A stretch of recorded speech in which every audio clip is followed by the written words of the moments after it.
أعوذ بالله من الشيطان الرجيم بسم الله الرحمن الرحيم الحمد لله رب العالمين بارئ الخلائق أجمعين والعاقبة لأهل التقوى واليقين والصلاة والسلام والتحية والإكرام على أشرف الأنبياء والمرسلين حبيبنا وحبيب إله العالمين أبي القاسم المصطفى محمد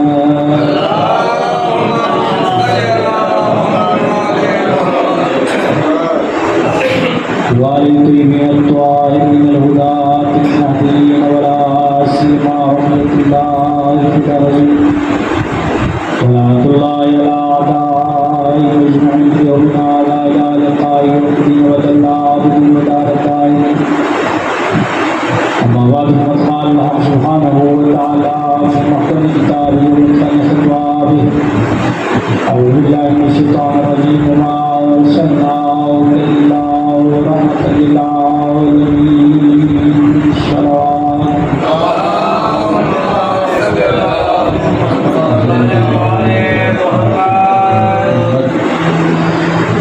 دعا ہے پروردگار عالم بحق محمد وآل پاک علیہ السلام بانی کی توفیقات کریم جہاں فرمائے اور کہنا اس گھر کو ہمیشہ ذکر محمد وآل پاک سے معطر منور فرمائے بال بھائی بھائی سوائے سنچا پاک علیہ السلام پاک کے سلطنے گھر کے بزرگوں کا ساتھ سلام فرمائے حسن الحاج شفت عباس جہاں صاحب کو صحت کامل عطا فرمائے بچوں کو دنیا میں امتحان وقار و کامران فرمائے اس کا احلام شفا فرمائے زمین آسمان بلاؤ سے محفوظ فرمائے گھر کے بزرگان مرحوم مقیم سب کو دوار رسید شعرہ نصیب فرمائے